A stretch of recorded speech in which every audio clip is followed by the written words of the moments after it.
Hello friends, அஸ்ஸலாமு அலைக்கும். Welcome to as Tamil. நான் உங்கள் சாய் ராஷிக். இன்றைக்கி நம்ம சேனலில் உடம்புல சத்து இல்லாதவங்க, ரத்தம் இல்லாதவங்களுக்கு வாரம் 2 முறை எடுத்துக்கிட்டிங்க அப்படின்னு சொன்னால் 4 மடங்கு சத்து வந்து அதிகரிக்கும். நீங்கள் விட்டமின் டேப்லெட்ஸ், டானிக்ஸ் போன்றதெல்லாம் எடுத்துக்க வேண்டிய அவசியமே இருக்காது. இப்போ நம்ம சமைக்கிறதுக்காக எடுத்துக்க பொருள் என்னென்னு பார்த்தீங்கன்னா ஈரல். நார்மலாகவே ஈரலில் வந்து நிறைய விதமான சத்துகள் இருக்குது அப்படின்றது நிறைய பேருக்கு தெரியும். சாப்பிடக்கூடிய எல்லா விதமான உணவுகள்லையும் எல்லா விதமான சத்தும் அடங்கியிருக்காது. ஆனால் ரொம்ப வந்து கம்மியான அளவில் நம்ம எடுத்துக்கிட்டால் கூட அதில் எல்லா விதமான சத்தும் அடங்கிடும் அப்படின்னு சொன்னால் அது இந்த ஈரலில் தாங்க.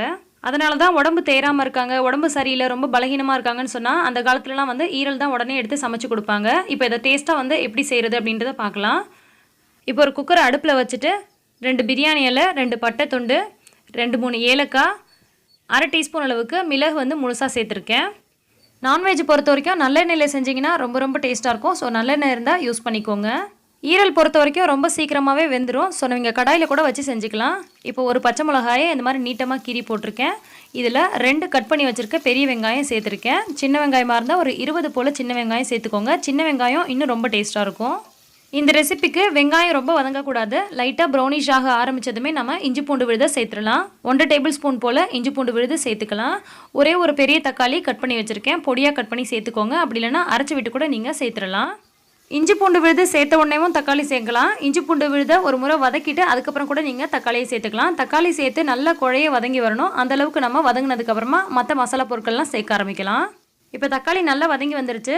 இப்போது 1/4 டீஸ்பூன் அளவுக்கு மஞ்சள் தூள் சேர்த்துருக்கேன். 1/2 டீஸ்பூன் அளவுக்கு மிளகாய் தூள் சேர்த்துருக்கேன். 1 டீஸ்பூன் அளவுக்கு மல்லித்தூள் சேர்த்துருக்கேன்.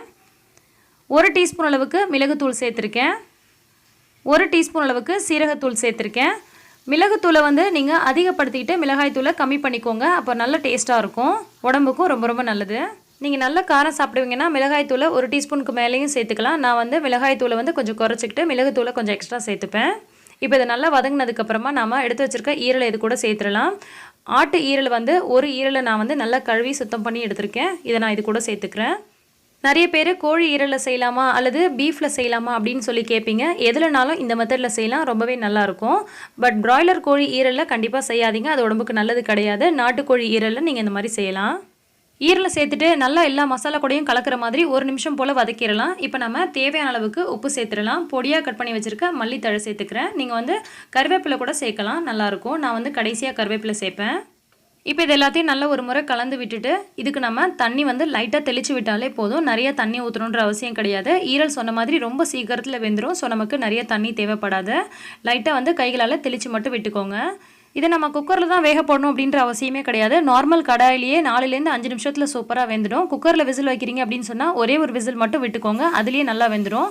ரொம்ப வெந்துட்டே இருந்துச்சு அப்படின்னு சொன்னால் ஒரு மாதிரி ரப்பர் மாதிரி ஆகிடும். ஸோ ஒரு விசில் மட்டும் விட்டு நம்ம ஆஃப் பண்ணிடலாம். விசில் அடங்கினதுக்கப்புறமா ஓப்பன் பண்ணியிருக்கேன். பாருங்கள், நமக்கு இதுலேயே வந்து கொஞ்சம் தண்ணி இருக்குது. ஏன்னா ஈரலே வந்து பார்த்திங்கன்னா தண்ணி விட ஆரம்பிக்கும். அதுவே நமக்கு வேகிறதுக்கு போதும். இப்போ அதை வந்து லைட்டாக சுண்ட விட்டுக்கலாம். இந்த மாதிரி சுண்டி வந்ததுக்கப்புறமா 1/2 டீஸ்பூன் போல் நான் வந்து மிளகுத்தூள் சேர்த்துருக்கேன். இது வந்து லாஸ்ட்டாக நம்ம சேர்க்கறனால நல்ல ஃப்ளேவர்டாக இருக்கும். கருவேப்பிலையும் நான் வந்து லாஸ்ட்டாக எப்போதுமே சேர்ப்பேன். ரொம்ப சூப்பராக இருக்கும். அதோட வாசனையும் சரி, டேஸ்ட்டும் சரி, ரொம்ப சூப்பராக இருக்கும். தேவையான அளவுக்கு சுண்டி வந்ததுக்கப்புறமா நம்ம ஆஃப் பண்ணிக்கலாம். இந்த மாதிரி வேணும் அப்படின்னா நீங்கள் இந்த சமயத்தில் ஆஃப் பண்ணிக்கலாம். இல்லைனா இன்னும் கொஞ்சம் ட்ரையாக வேணும்னு சொன்னால் இன்னும் கொஞ்சம் நேரம் ஹீட் பண்ணிங்கன்னா நல்லா வந்து சுண்டி வந்துடும். இப்போ எந்த அளவுக்கு நல்லா வெந்திருக்கு பாருங்கள். லைட்டாக வச்சு ஒரு ஸ்பூனாலேயோ அல்லது கத்தியாலோ வச்சு நம்ம அழுத்தினாலே நமக்கு இந்த மாதிரி சூப்பராக கட்டாகி வரும்.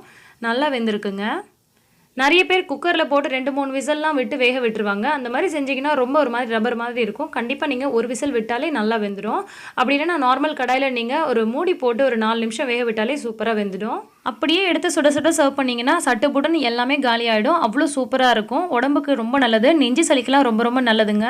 ரத்த சோகை இருக்கிறவங்க, உடம்பு ரொம்ப பலகீனமாக இருக்கவங்களாம் வாரத்துக்கு 2 முறை எடுத்துக்கோங்க. ஜஸ்ட் 1 மாதம் வரைக்கும் எடுத்துக்கிட்டிங்கனாலே நல்ல மாற்றம் தெரியும்.